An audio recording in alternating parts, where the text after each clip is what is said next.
Student, তোমরা যারা ক্যালকাটা ইউনিভার্সিটির আন্ডারে থার্ড সেমিস্টারের ছাত্রছাত্রী আছো এবং তোমাদের ইতিহাস সাবজেক্টে অনার্স আছে, তোমাদের জন্য আজকে ক্লাসটা খুবই গুরুত্বপূর্ণ। আজকে ক্লাসে তোমাদের থার্ড সেমিস্টার ইতিহাস অনার্সের যে 3টি পেপার পড়তে হবে, এই 3টি পেপারের সিলেবাস নিয়ে আলোচনা করব।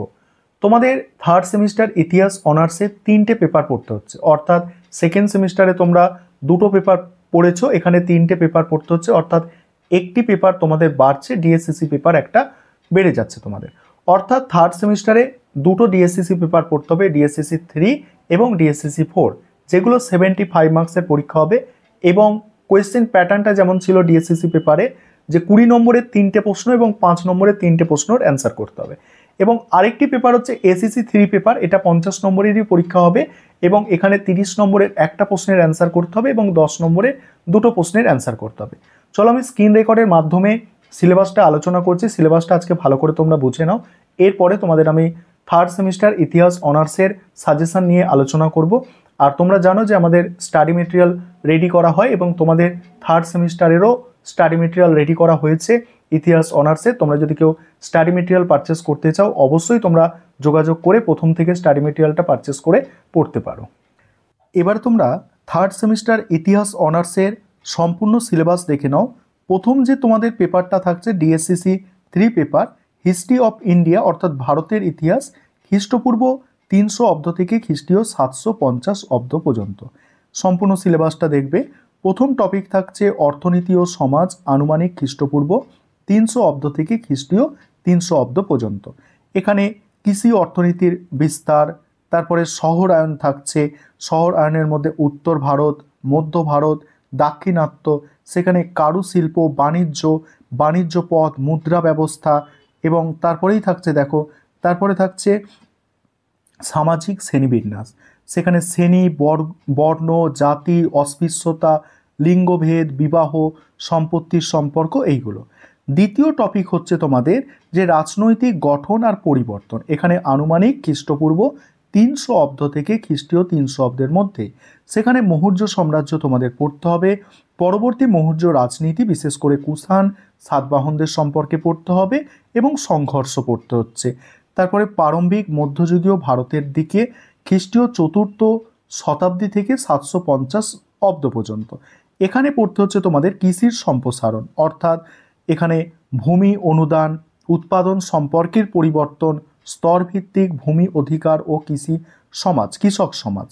তারপরে আছে দেখো, তারপরে শহরের পতনের সমস্যা, বাণিজ্য, মুদ্রা ও নগরায়নের ধরন। নেক্সট হচ্ছে বর্ণ ও জাতির বিস্তার, বিবাহ, সম্পত্তির নীতির পরিবর্তন। নেক্সট আছে দেখো রাজনৈতিক কাঠামো, গুপ্ত সাম্রাজ্য ও তার সমসাময়িক রাজ্যসমূহ, গুপ্ত পরবর্তী রাজনীতি, পল্লব, চালুক্য এবং বর্ধন রাজবংশ। তারপরের টপিক হচ্ছে দেখো দর্শন, ধর্ম, সমাজ, এখানে 300 থেকে খ্রিস্টপূর্ব 300 থেকে 750 অব্দ পর্যন্ত। ব্রাহ্মণ্য ধারণার সংহতি, ধর্ম, বর্ণাশ্রম, পুরুষার্থ সংস্কার, এগুলো পড়তে হচ্ছে। তারপরে ঈশ্বরবাদী উপাসনা, মহাযান, তারপর পুরাণিক ধারা, তারপরে দেখো তান্ত্রিক ধর্মচিন্তার সূচনা। নেক্সট 5 নম্বর টপিক হচ্ছে সংস্কৃতির বিকাশ, এখানে সংস্কৃতি, পাল, প্রকৃতি ও তামিল সাহিত্য পড়তে হচ্ছে, এগুলো এখানে টপিক আছে। শিল্প স্থাপত্য, এগুলো মৌর্য পরবর্তী, গুপ্ত ও গুপ্ত পরবর্তী যুগ। এটা গেল তোমাদের 3 নম্বর paper, DSCC 3 paper. DSCC 4 paper যেটা আছে দেখো, ডিএসসিসি 4 পেপার হচ্ছে বহির্ভূত মধ্যযুগীয় বিশ্বের সামাজিক গঠন এবং সংস্কৃতির রূপ, অর্থাৎ তোমাদের এটা মানে ওয়ার্ল্ড হিস্ট্রির ওপরে এটা পড়তে হচ্ছে, অর্থাৎ ওয়ার্ল্ড হিস্ট্রি অর্থাৎ বিশ্ব ইতিহাসের ওপর এই পেপারটি থাকছে। তোমাদের আবারও বলতে চাই যে বিষয়টা তোমাদের জন্য কিন্তু স্টাডি মেটেরিয়াল রেডি আছে তোমাদের এই ইতিহাস অনার্সের। তোমরা যদি স্টাডি মেটেরিয়াল পারচেস করতে চাও, অবশ্যই স্ক্রিনে দেওয়া নম্বরে যোগাযোগ করে সাজেশন সহ স্টাডি মেটেরিয়াল পারচেস করে নিতে পারো। এখানে প্রথম যেটা আছে দেখো, প্রথম টপিক হচ্ছে দেখো রোমান সাম্রাজ্যের সংকট এবং তার প্রধান কারণসমূহ, ইতিহাস চর্চা। সেকেন্ড টপিক যেটা আছে মধ্যযুগে ইউরোপে ধর্ম, এখানে ধর্মীয় প্রতিষ্ঠানসমূহ যেমন চার্চ ও মঠ, সাম্রাজ্য ও পোপতন্ত্রের সংঘাত। তারপরে দেখো পরের যে 3 নম্বর টপিক হচ্ছে মধ্যযুগের ইউরোপের সংস্কৃতি, সেখানে ক্যারোলিনীয় নবজাগরণ, দ্বাদশ শতাব্দীর নবজাগরণ, বিশ্ববিদ্যালয়ের উত্থান, মধ্যযুগীয় শিল্প ও স্থাপত্য। তারপর 4 নম্বর টপিক মধ্যযুগের ইউরোপের সমাজ, সামন্ততান্ত্রিক সমাজ, উৎস, ম্যানর ব্যবস্থা, শহরগুলির বিকাশ, এগুলো। তারপরে দেখো সামন্ততন্ত্রের সংকটের উৎস, তারপর ইতিহাস চর্চার ব্যাখ্যা, এইসব আছে। তারপরে ইসলামী শাসনে ইহুদি ও খ্রিস্টান সমাজ, ক্রুসেড অভিযান, এগুলো পড়তে হচ্ছে তোমাদের ডিএসসিসি 4 পেপারে। এবার আরও একটি পেপার আছে যেটা এসিসি 3 পেপার। এই পেপারটির নাম হচ্ছে understanding popular culture of Bengal, অর্থাৎ বাংলার জনপ্রিয় সংস্কৃতি সম্পর্কে ধারণা।